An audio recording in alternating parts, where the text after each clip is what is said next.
I also feel like I can see you walking into your house like a boss, being like, Google, turn on bedroom light. Like you like Yes, exactly. I've had Exactly. a hard day at Exactly. work and I need my I don't need to touch the light switch myself, Google. You do it.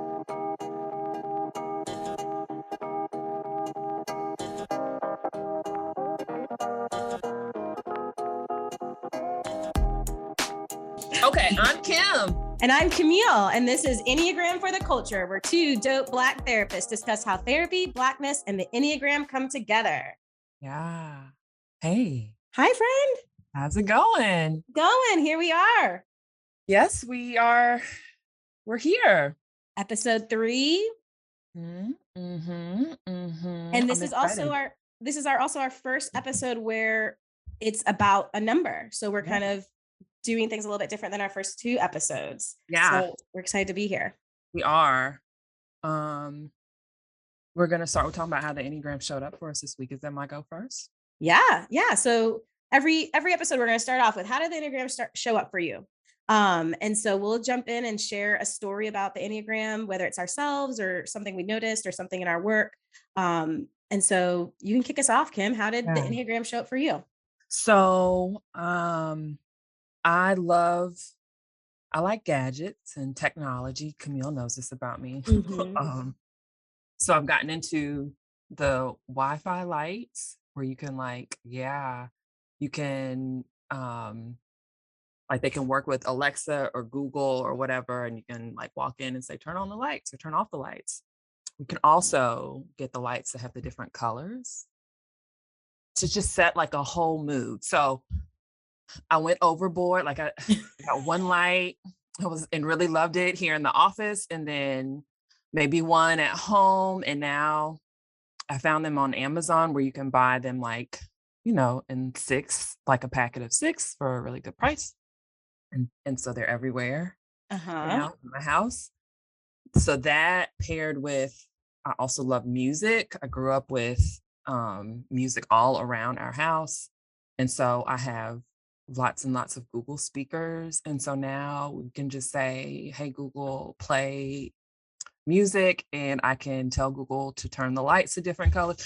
It's just really, really cool. It's a whole mood and a whole vibe. It sounds like a whole And vibe.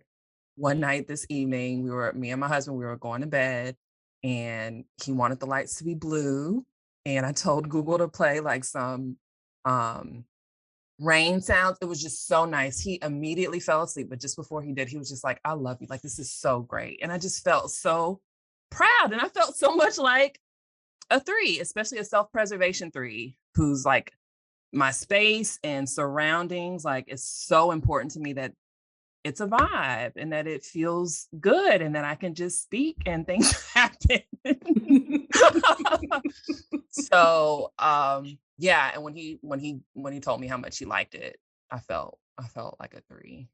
I also feel like I can see you walking into your house like a boss, being like, Google, turn on bedroom light. Like you Yes, like exactly. I've had Exactly. a hard day at Exactly. work and I need I don't need to touch the light switch myself, Google. You do it. Exactly. I'm so here for you. I just can see the energy of you just walking in, owning it, being like, lights on. Yeah. Um, Yeah. I have that too, actually. And do you know you can put them on timers? So Yeah.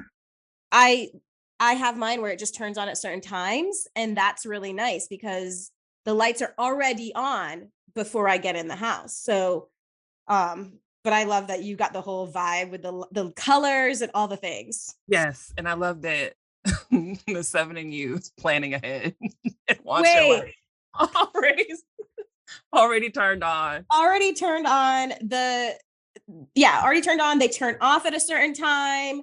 I have a whole like system at night when I tell her good night. She turns off the lights and then she tells me the weather for the next day. I'm ready to go. Yeah, I'm ready, prepared.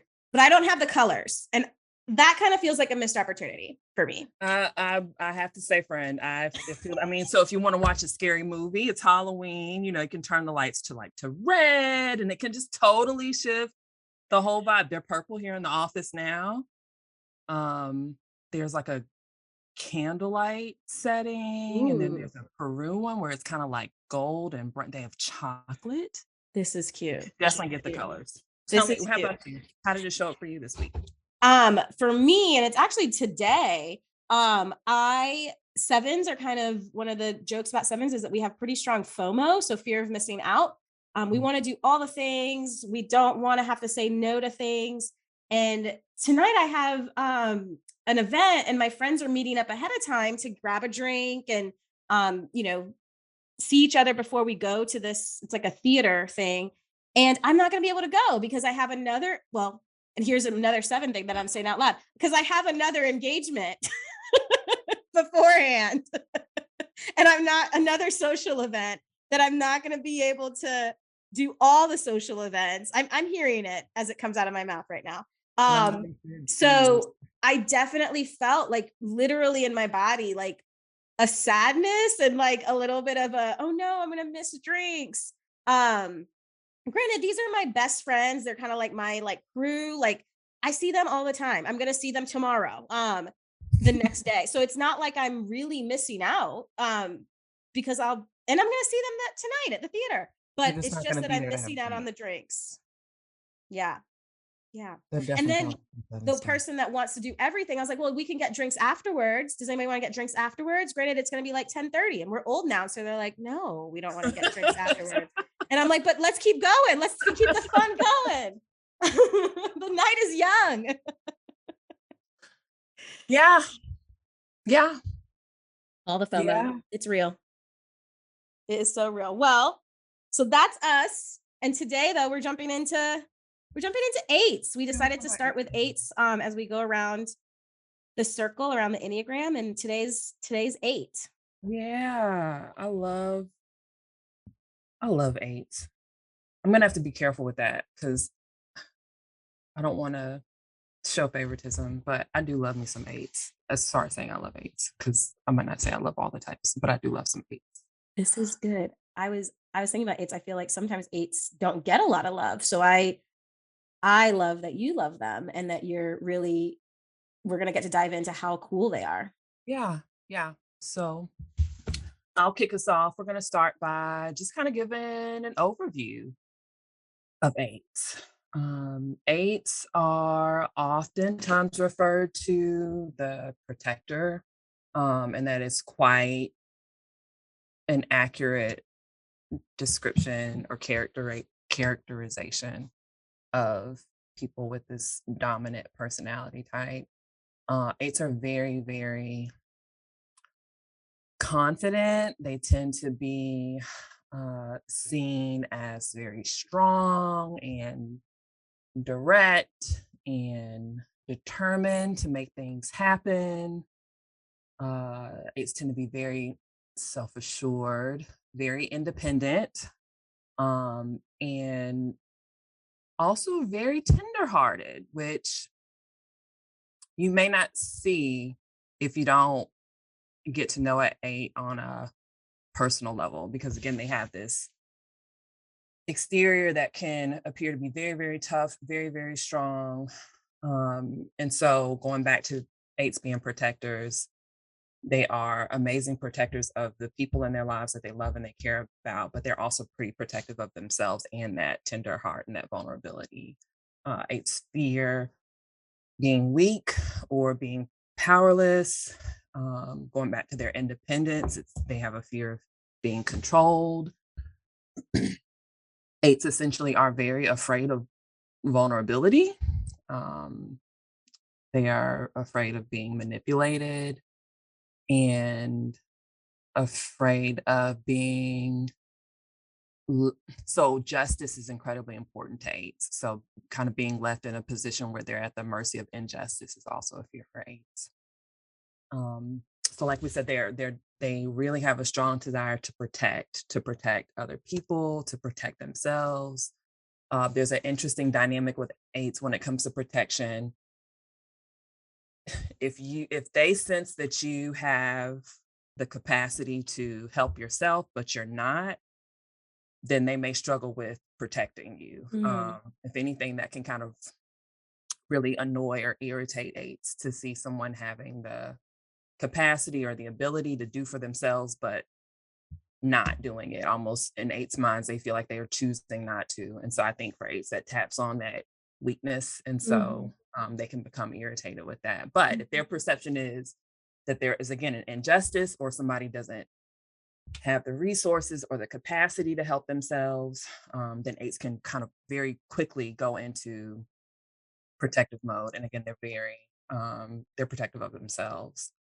Uh, Eights need to be aware of a weakness of in eh, desire for intensity. Can also be described as lust, but not in a sexual sense so much, but just this desire and this drive for just for things to feel intense. So for some eights, that can look like their anger, or their that angry energy, or that protective energy, but you can just kind of feel it. And if you know an eight, and you probably do, or if you've been around an eight and something goes wrong, or not as planned, or again doesn't seem like it's right, you can feel an eight turning up on the inside. And you don't even have to know them, but you can kind of feel this intensity that we're describing. So it's important for eights to be aware of that. Oftentimes that's about control, and eights have a very um, interesting dynamic with control, and oftentimes eights are pretty insecure about it. Um, and so eights really long to know that they are protected, and that they will not be betrayed. And so it's kind of what they are always um, searching for, or like longing to know, is that they don't have to be in protective mode all the time, because they can trust that they'll be protected, and nobody's gonna take advantage of their soft, mushy insides. I like to say to eights and watch them squirm. Yes, I think that, Oh, something that I remember learning about eights was that, they have a really big heart, but a very low tolerance for bullshit. yeah, So they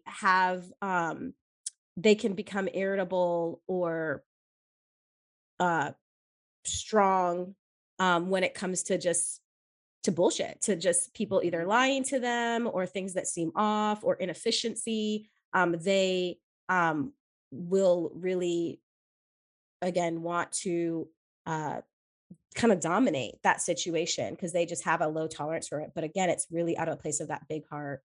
Um, I also think that eights, like when you said the intensity piece, I think that they can be, we talk about their intensity with anger, but they are also intense with like their relationships, with fun. Like I feel like eights are very much like a go big or go home sort of an energy. yeah. And so and I sometimes hate that we forget that part. The eights that I do know, they have big fun, and they have big relationships, and they love big, and Yeah. um they do things in a forceful way, in the positive areas too. Yeah, definitely. I love that you brought up the BS part, because eights have a pretty amazing BS meter, like you said, but oftentimes they don't have it when it comes to themselves. Mhm. So that's something that's interesting in doing like the work we do with eight clients. It's so nice to be able to just establish that when they realize they're an eight, like when we go through that process, to just establish that, yeah, like you're great at calling out other people's bullshit, but eights have a tendency to not really be that great about doing that for themselves. And so throughout our work together, it's so nice to be able to like, oh, is this one of those moments where you're able to see her BS, but not your own? Yeah. But yes, they are really, really, really on target with being able to sense when somebody is on some bull. Mhm. Yes.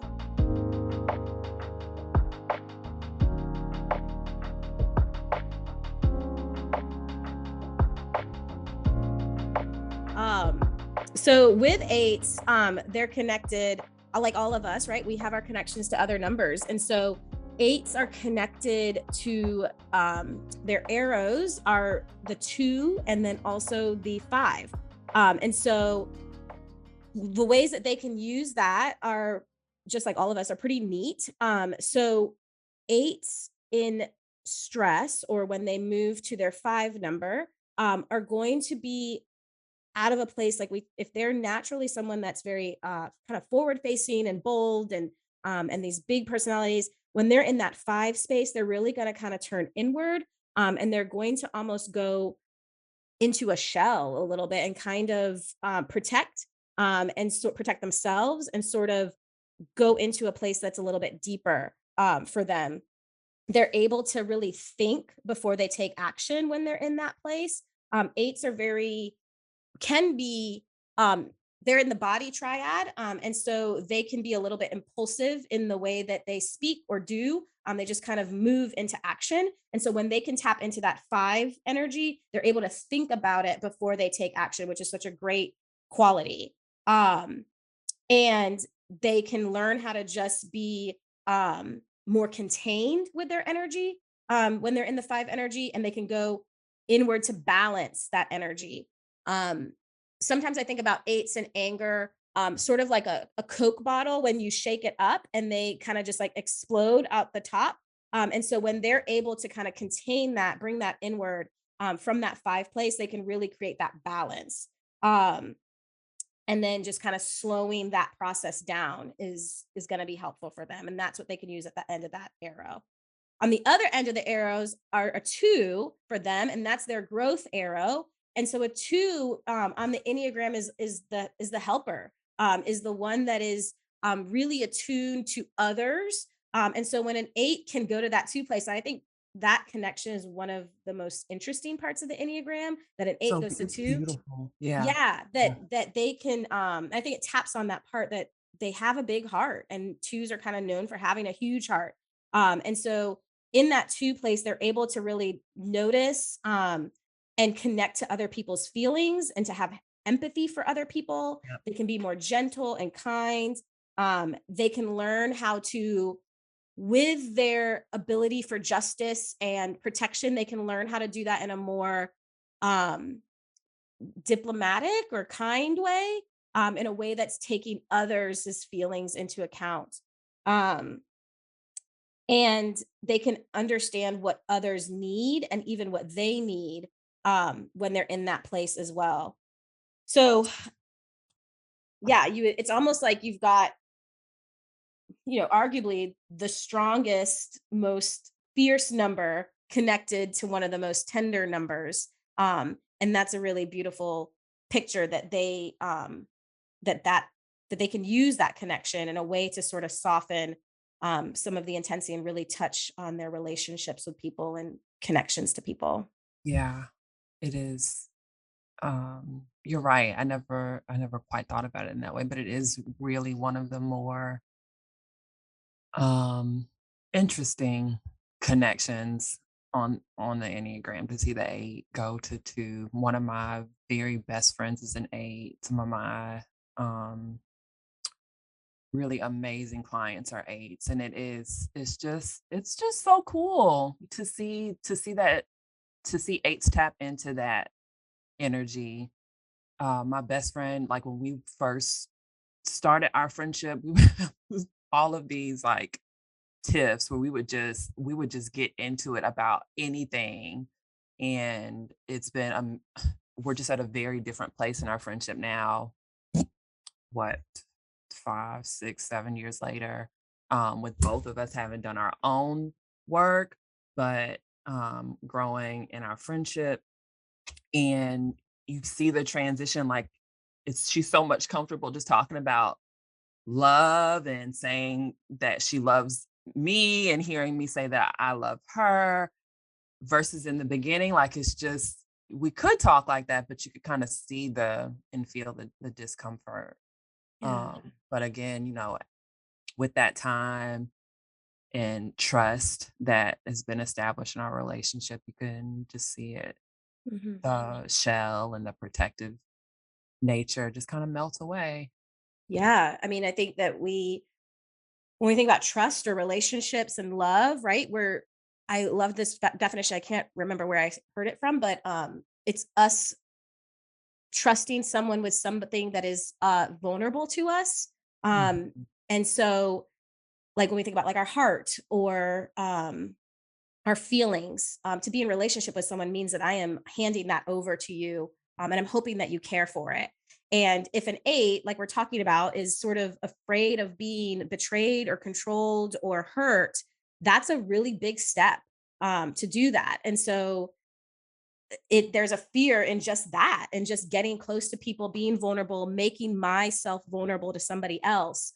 And that's difficult to do for all of us, to a certain extent. And I think that for eights, it's a big fear. And so yeah. it's wonderful when they can tap into um, the vulnerability and the ability to connect with others and be a little bit more seen and able to be touched and connected with. Yeah, yeah, 8s are you already touched on this, I mean, they when they can tap into that, both that 2 energy and that 5 energy, because there's so much information there and, um, data there and, um, they can analyze and kind of could be really, really cool when they're able to tap into both of those energies. 8s are also impeccable leaders. Mhm. So, that being able to make some of those leadership moves and decisions from that balanced place versus not, the difference looking like you've already said, being able to kind of get people behind you and Mhm. um literally lead versus when they're not balanced. I mean, eights can just they can roll all over you. That again, they can be determined in getting done what they believe needs to get done, and they can do that by any means necessary, regardless of how it happens and who they have to step over in order to get Mhm. there, have to Mhm. roll over in order to get there. So being able Yeah.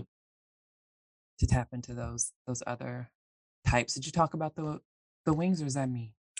I didn't talk about the wings, but even with what you were just saying, sometimes when I think about eights, the sentence that rings in my head too is also just, or not a sentence, but the idea is power over. And so when I think about working with eights or in relationship with eights, that's a little bit of a core piece for them is having power over, so that they are protected or so that others are protected. Um, so kind of thinking about that when you were just talking about the role, they can roll over Mhm. people or things to have power over something out of a place of protection. Yeah, yeah, yeah. Power for eights is there is gonna safeguard them from being weak. Mhm. Um, and anything that can feel like vulnerable for eights, that they can equate that with weakness. Yeah.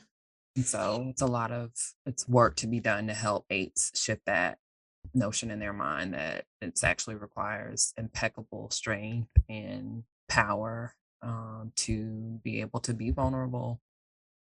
Yeah. So yeah, the wings. So they're next to the 7 and the 9. Yep, yep, yep. The enthusiast and peacemaker. So we touched on wings that can look like it can look different for different people. Some people report having kind of like more balanced wings where they can really they resonate with both of those types that sit on either side of them. And then some people feel like they have a more dominant wing, or where they can see, depending on the circumstance of the situation, one wing shows up more than the other. So yeah, for eights, it's the 9, the peacemaker, and the 7, the enthusiast. So so I'll go into a little bit of detail about what it can look like for an 8 to lean into a dominant wing 7 and a dominant wing 9. And these descriptions are actually from your Enneagram coach. So an 8 wing 7 can be referred to as the maverick. These types blend well together and produce a very confident, aggressive, and assertive subtype. Type 8s want power and control, as we've already touched on. And 7s want experiences and possessions and freedom. And so 8 wing 7s can tend to treat everyone similarly, both like at home and at work. and insists on being direct with others and others being direct with them. Again, these types can be very, very assertive and pretty quick minded, and quick to go into action. They have a lot of energy, a lot of tenacity, a lot of perseverance, and lots of confidence. They're more direct and intense and demanding than eight wing nines. And when they're struggling, they can focus more on gaining power and control. They can be impatient, demanding, impulsive, and lack compassion for other people's feelings. Mhm. The eight wing nine is referred to as the bear. And so these two types conflict with one another. Type eight being, again, assertive and knowing what he or she wants is much more comfortable moving towards conflict, while nines being peacemakers and mediators are pretty conflict avoidant. So that's how these types can conflict. Eight wing nines desire comfort and peace and display more compassion and tenderness and softness with others. They are less overtly aggressive, and they can tend to hold back their power and strength until it's really needed. They're steadier and more patient than eight wing sevens. They lead others by being calmly supportive and protective.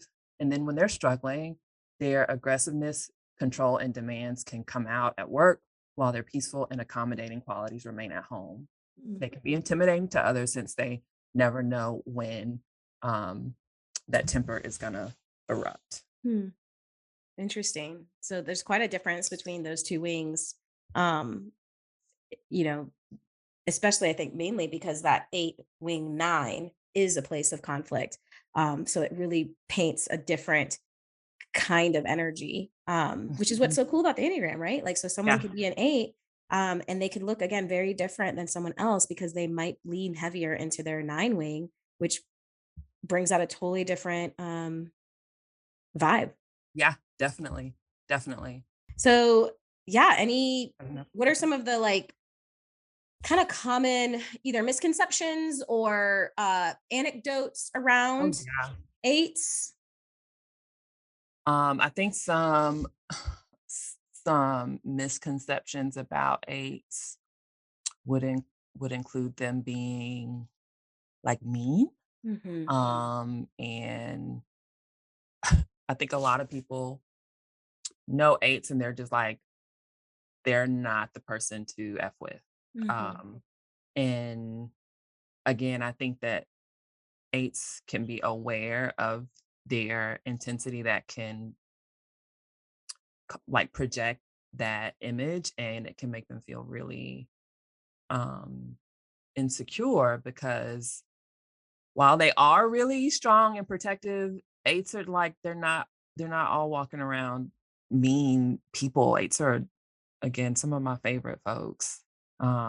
So I think that that's a pretty common misconception that they're just mean people to stay away from. And I'm saying, yeah, don't f with them, but at the same Hmm. time, eights are not eights are not mean. Again, they're some of the warmest, most tender-hearted people. Yeah. I love that you touched on the insecurity piece, that eights, because they know how they can come across, that there's an insecurity to that. And when, part of why we wanted to start this podcast, I can immediately think about eights because when we're learning about the Enneagram, typically, when we get to eight, we usually hear a little side note caveat around eights and gender. And so you usually will hear about how women eights look and how they show up in the world and what that conflict is because, societally, um, women have messages around anger and strength and leadership. And so sometimes a female eight um, just has to walk that line. And we learn about that. I mean, almost every time I've learned about eights, there is a paragraph or a little side note about gender. Mhm, And here, and that's true. We support that, but we also recognize as two Black women, we're like, but hold on. Um, mhm, Eights have an interesting relationship when it comes to race because of the way the world is structured in a um in a way that, again, that insecurity around the way that they can be aggressive or big and bold Yeah, definitely has impacts as a Black person. absolutely. Absolutely. That's such an important point and important part. Again, going back to our why and why we saw such a need for Enneagram for the culture and a space to have some of these conversations about the Enneagram. I said before, so many of my clients are Black women.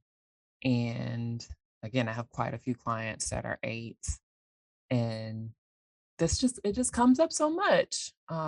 Being angry, being frustrated, seeing how there's so much shit that's not right, and wanting to do something about it, or feeling some type of way about feeling disempowered, or feeling like we're not in a position to do something about it, or feeling like it's okay for white women or other races to speak up and say something and try to do something about it. But when we speak up or say something, then we're looked at as aggressive or angry or doing too much. And so it's so this you're right, this part of this conversation, I feel like it's really, really important. And I find myself just trying to encourage Black people who feel angry to feel angry, to not feel like we have to argue or dispute that narrative that we're angry, because we have a lot to be angry about. And I think that it can be more harmful for us to try to dishonor that Mhm, and not let ourselves be angry when we're angry. mhm. Um, And but the reality of that though is then, the angry Black woman trope and stereotype, trying if you're in a workplace that is predominantly white, or you are in, corporate world, and that even though my anger is just and my anger is supposed to be here and okay to be here, there's also the negative backlash that can happen for looking like or being perceived as an angry Black woman. Um, and that's unfair. And like yeah, what you talked about, that maybe white women or white people might be able to display their anger more freely than a Black person because of the negative blowback that can happen. yeah. Um, I think there's gonna be negative implications for us either way. Mhm. Um, Mhm. and so choosing ourselves, Mhm. because those negative implications, they can be external, they can come from colleagues and supervisors and, corporate and HR and what they say. And it can also be internal, for ourselves to, again, not honor ourselves and not give ourselves this space and permission to feel what we feel, Mhm. can be really, really detrimental. Mhm. We So talked it's this. like if we're already talking about how eights in general are aware of the way that they show up, they sometimes feel insecure around the way they show up. Again, placing that into a Black body in the world that we live in, there's even more of that second guessing or insecurity or tension around, this is how I feel inside. I am angry and I know that if I displayed this all the way, it it might be hard. And Mhm. so that's a tough line for Black eights to walk. Yeah.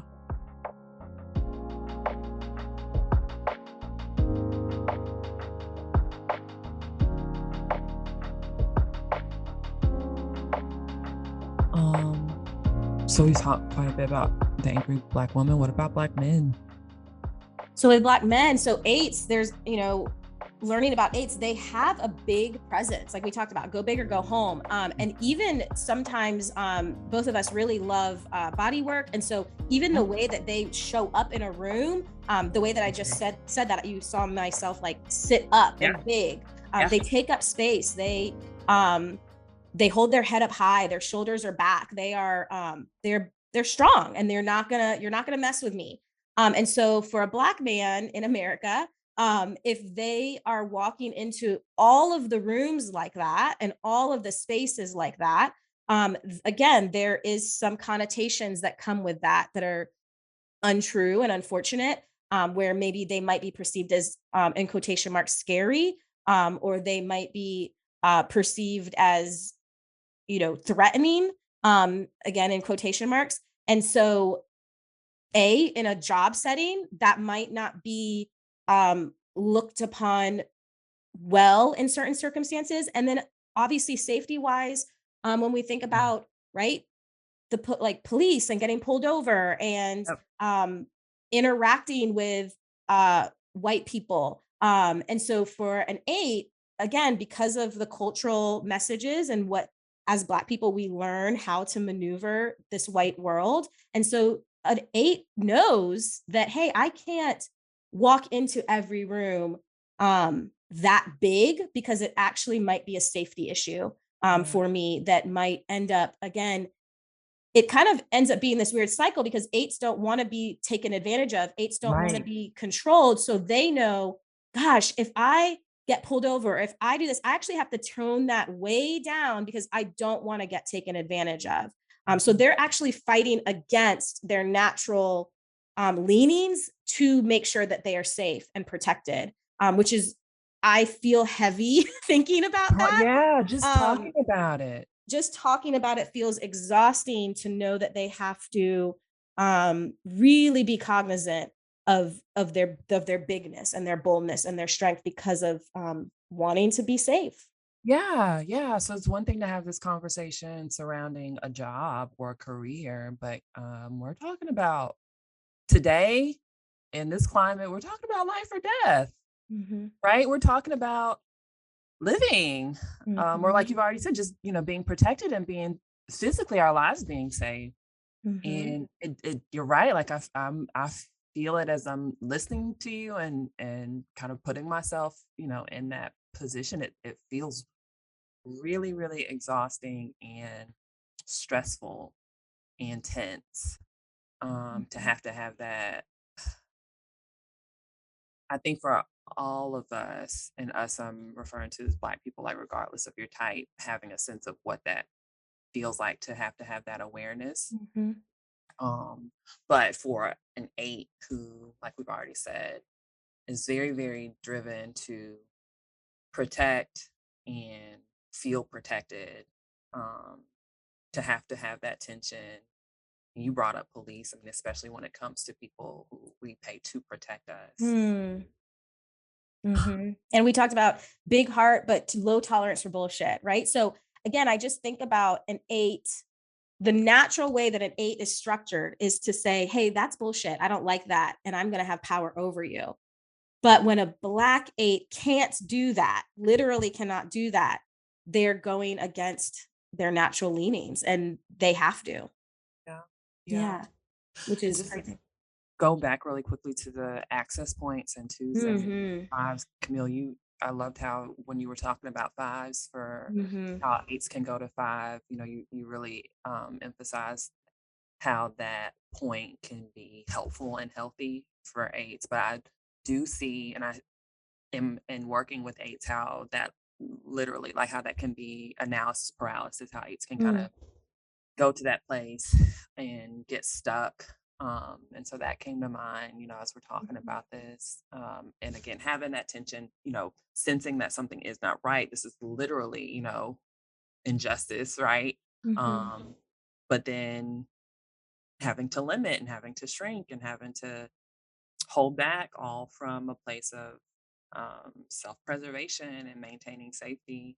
um, how you can see an 8 getting stuck, kind of going to that 5 space and thinking and analyzing and kind of maybe even ruminating and just being stuck there. Yeah.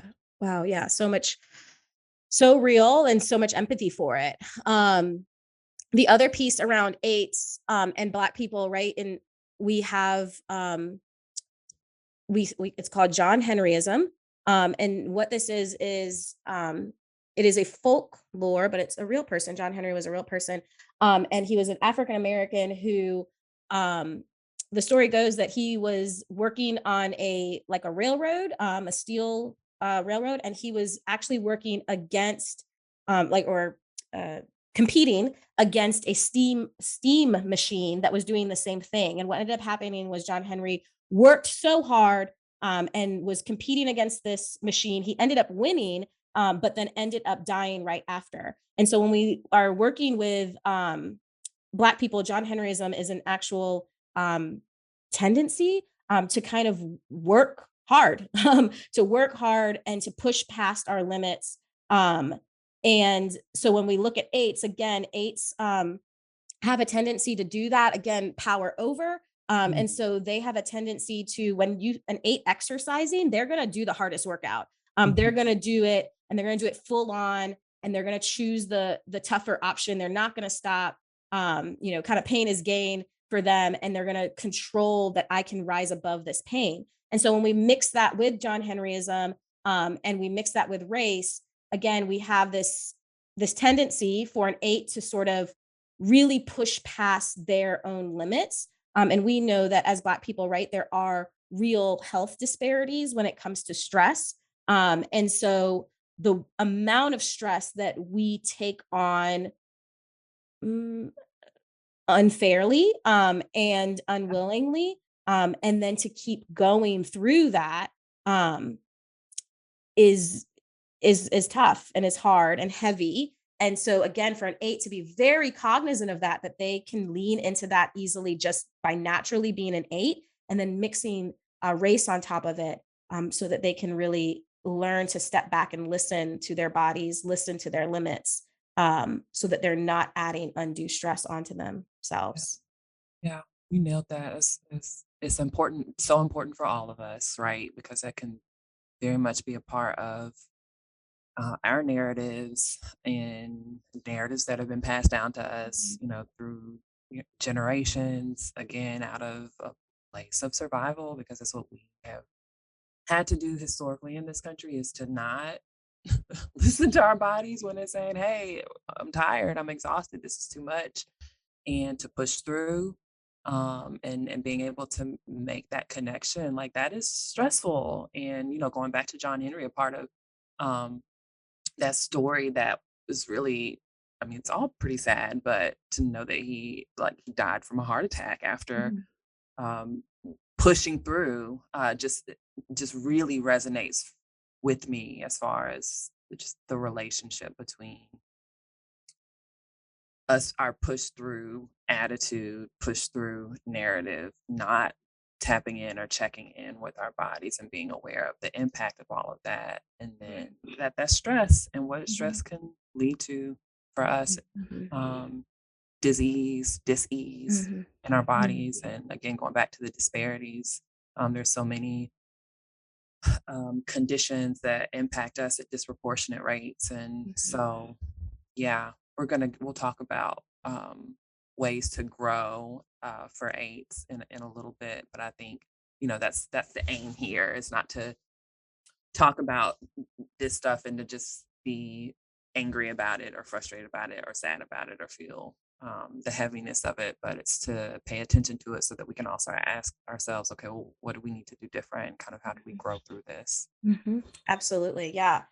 And then the final thing that race, I think, intersects, or one of the ways that race intersects with eights, is again for most Americans, and then definitely Black Americans, right? We have hustle culture, and so this idea that I have to hustle and grind and really build an empire, really have for myself, and I think that shows up for a lot of numbers, Mhm. but for eights in particular, right? Hustle culture, and we think about, we always love to look at our enneagram and the motivation. And so if the motivation for an eight is to have control, to not be betrayed, to not be taken advantage of, hustle culture really fits beautifully into that, in the sense that if I hustle hard enough and if I hustle long enough, then I'm going to have enough to be able to take care of me and mine, and again, being able to protect my family, protect myself. Um, and a lot of times generationally, we see with Black people, right? Like you have this story of um uh, what I can do that my ancestors couldn't do, what I can do that my parents couldn't do. And that's a good thing. But sometimes that becomes a narrative of nonstop and a narrative of keep going out of a place of fear. And so for eights, to really be cognizant of that hustle culture that is so real and prevalent, and how they can make sure to be checking in with themselves to be able to take rest, um, and be able to pause and really look around to make sure that they're actually okay, that you're okay, that you have enough, that you're not going to be taken advantage of. So that would be another area. Yeah. Um, Good stuff, Camille. Mm, That was good. thank you. Thank you. So that's the heavy stuff. Yes. So let's talk about some positive traits that aides bring to the Black experience. Yes. Eights are our leaders. Yeah. Eights are our social justice warriors, probably Yeah. the biggest number on the Enneagram that is attuned to justice is our eights. And so thank God for them because they're the ones that are leading the charge and leading the fight. We don't love to uh what is it? Say what number other people are, but probably a lot of our social justice heroes were eights. Mhm. Just really out there, wanting to make a difference, wanting to make a change, wanting to have better for our people. Yeah. Yeah.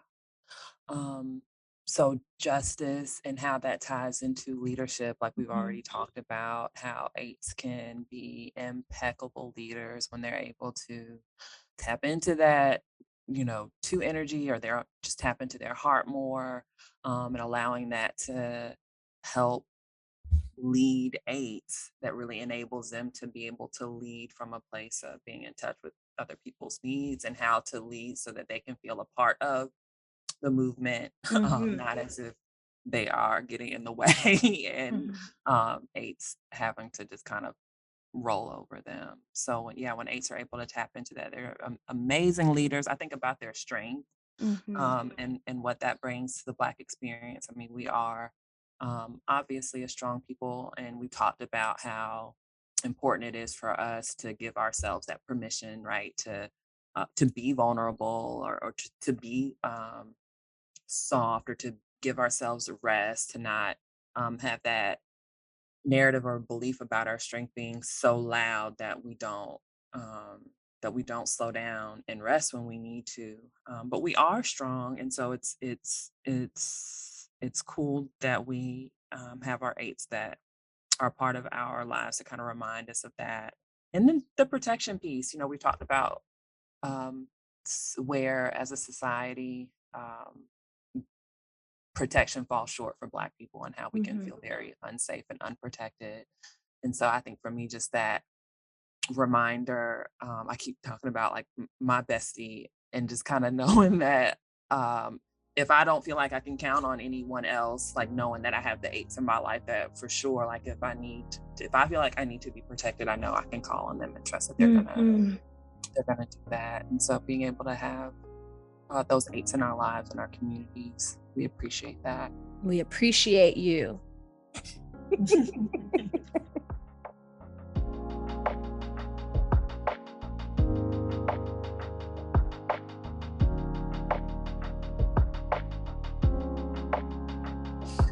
What about helpful ways for eights to grow? Yeah. So um, we love the Enneagram using when the Enneagram can use itself as the way to grow. So those arrows, right? So for an eight leaning into their five energy, think before you act, turning inward, checking in with yourself. And then on the other end, on the two side, how do I have a softness to that? How do I um, take into account other people and other people's emotions? When we can combine those two ends of the Yeah. spectrum into that eight energy, I mean, it's unstoppable.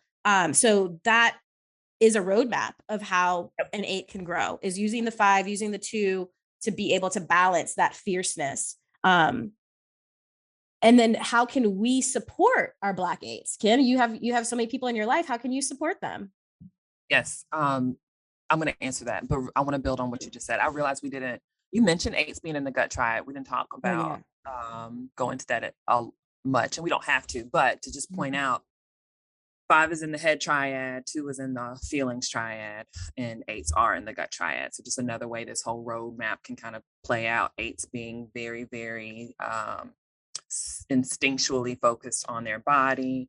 Another way to kind of create balance is just to remember to tap into your mind and how you can get information from that part of you, and how and tapping into your heart, how there's lots and lots of goodness and wisdom in that part of you as well. Yes. But And yeah, with the mhm. body stuff, I think this is what you're about to talk about. Sorry to interrupt you. With eights, trying to get them to tap into bodily interventions to help them kind of uh slow down. So breathing techniques, grounding techniques, um, really being able to kind of calm the intensity again, like thinking about that Coke bottle that erupts, trying to calm that inside of them so that they're not sort of erupting, and all of the somatic interventions that can help with that. Yeah, yeah, yes, that was thank you. Thank Exactly. you. And but we're specifically talking about how we support our Black eights, right? So I think it's Mhm. it's important to just acknowledge that for a lot of Black people, talking about somatic work and just breathing, sometimes there can be a little bit of hesitancy or discomfort, maybe even because it can feel unfamiliar. And we joke around here using the term woo woo, like it could just feel Mhm. like it's, too like out there. And so just acknowledging that, because it may be something that is very different for you culturally or in your experience. Maybe you didn't really see a whole lot of people in your community or in your family doing things like that, and just knowing that it's okay for that to be the case, but essentially to try it anyway, because Mhm. trust us, it's important. Mhm. It's really, really, really important to learn how to get grounded. It's so important to learn how to, like Camille has said, to slow down and to take some breaths and to kind of move from that place, versus, again, for eights, it can be very, very clear. Something's not right. Boom, I'm going into action, and going in just right into action. And you'll be so much, I think, I suspect, I predict so much more pleased with outcomes when you can kind of slow down and tap into the wisdom of the five and the wisdom of that two energy and move from there. Yes. So, yes, doing things to get grounded, finding just healthy um, ways to cope with anger and that intensity that we've referred to, but also giving eights the space to um, be vulnerable, to tap into those warm and mushy feelings on that are on the inside. And then also at the same time, giving Ace a space to feel angry as well. Just really normalizing and making them feel like both are okay. That they don't have to be ashamed Mhm. of those emotions or those parts of themselves. I think that Mhm. that is an amazing way we can be supportive of our Black Aids. Right.